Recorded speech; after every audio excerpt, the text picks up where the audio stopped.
नमस्कार, स्वागत है आपका पार्लियामेंट्री बिजनेस में। मैं हूं आपके साथ पवन शर्मा। आज हम आपको एक ऐसे सांसद से मिलवाने वाले हैं जिसने एक यूपी के बड़े राजनीतिक परिवार के किले को ध्वस्त कर दिया। हमारे साथ हैं कन्नौज से बीजेपी के सांसद सुब्रत पाठक जी। बहुत स्वागत है सर आपका। अभी अखिलेश यादव जो कन्नौज आए थे, मीडिया में बड़ा दावा किया गया था कि सुब्रत पाठक की तरफ से डिम्पल यादव के खिलाफ बयान दिया गया है। अभी उन्होंने एक्चुअली में कन्नौज में एक प्रेस कॉन्फ्रेंस में एक बार ये बात बोली थी कि वो डिम्पल जी के लिए कुछ और भाषा का प्रयोग करते हैं।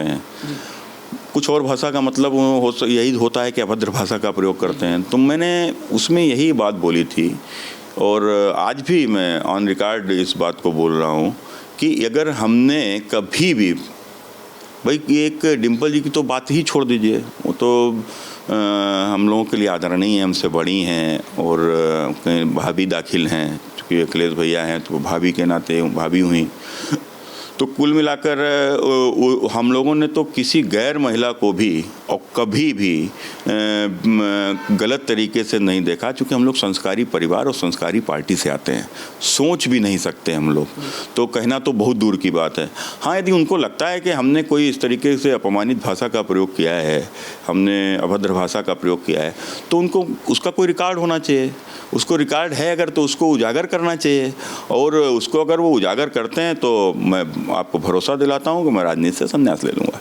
आपने पहले भी ये बात कही थी, लगातार आपने सफाई भी दी थी कि मेरी तरफ से ऐसा कुछ नहीं कहा गया है। कन्नौज अखिलेश यादव अभी कुछ दिन पहले आए थे तो उन्होंने कहा था कि यहाँ के स्थानीय सांसद, आपका नाम नहीं लिया था उन्होंने, और यहाँ के स्थानीय लोग डिम्पल के बारे में बड़ी असंसदीय भाषा का इस्तेमाल करते हैं, और जब हमारी सत्ता आएगी तो हम इन सबका हिसाब किताब बराबर कर देंगे। हमको ये बात अच्छी नहीं लगती, अखिलेश यादव की तरफ से कहा गया था।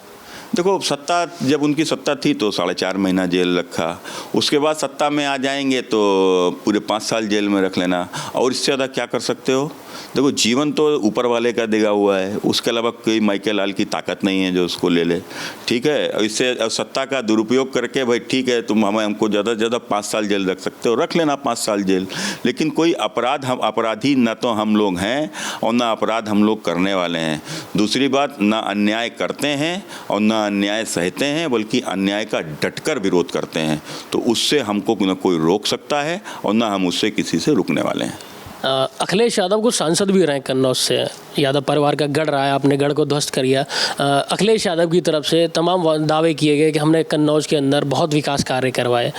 आप जब से सांसद बने, आपने ऐसे कौन से विकास कार्य करवाए कन्नौज संसदीय क्षेत्र में?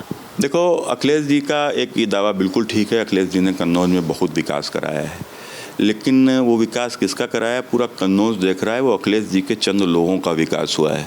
जो हमने बताया कि पान की दुकान भी जिनके पास नहीं थी, वो 5 साल में करोड़ों की कोठियों में पहुंच गए, लाखों की गाड़ियों में चलने लगे, बंगले बने, होटल बने, कोल्ड स्टोरेज बनने लगे। कहाँ से ये पैसा आया?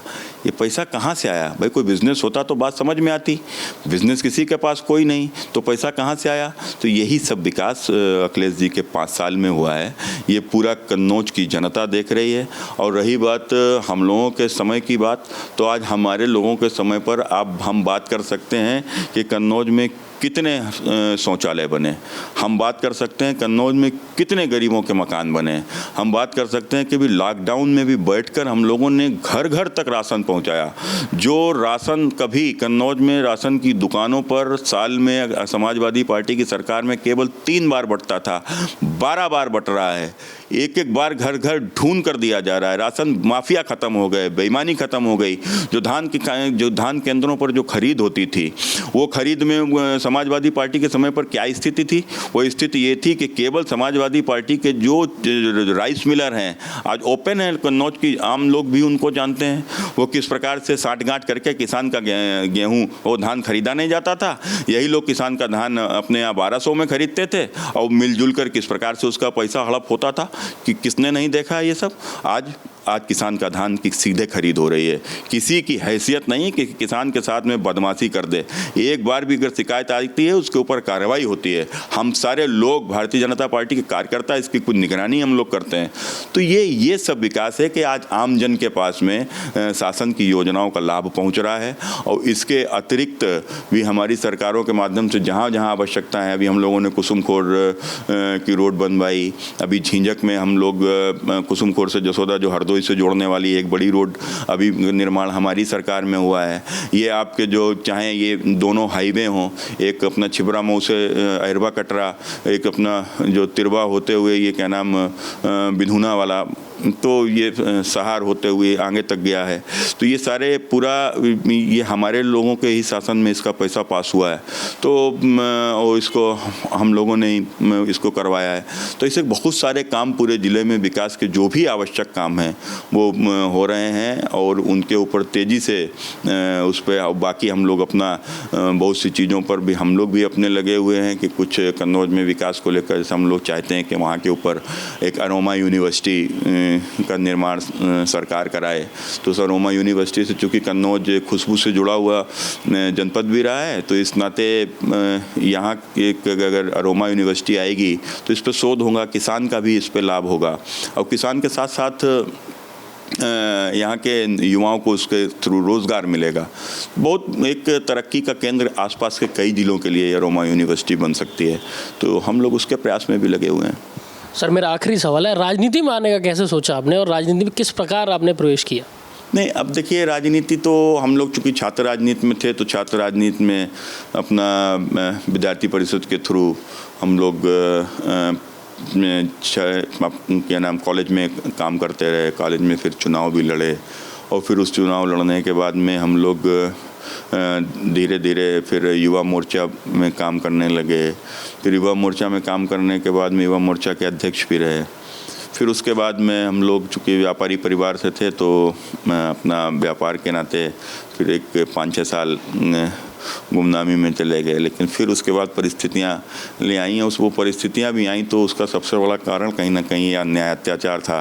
जिस प्रकार से हमारे यहाँ एक संप्रदाय विशेष के गुंडों के द्वारा जो एक कन्नौज में आमजनों का जो शोषण है, उनके ऊपर जो अत्याचार होते थे, कहीं ना कहीं इसने बहुत बड़े तादाद में प्रेरित किया और हम लोग उसी प्रेरणा के चलते और फिर पार्टी का आशीर्वाद रहा। हमारे उस समय के आज के जो हमारे अध्यक्ष भारतीय जनता पार्टी के माननीय स्वतंत्र देव सिंह जी हैं, वहाँ के उस समय संगठन मंत्री माननीय नागेंद्र जी थे, इन लोगों का आशीर्वाद रहा।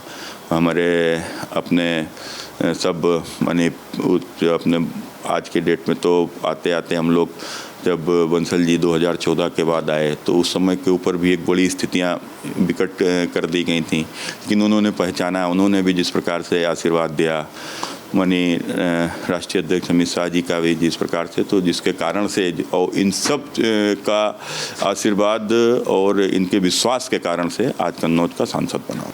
बहुत धन्यवाद सर समय देने के लिए। Thank you.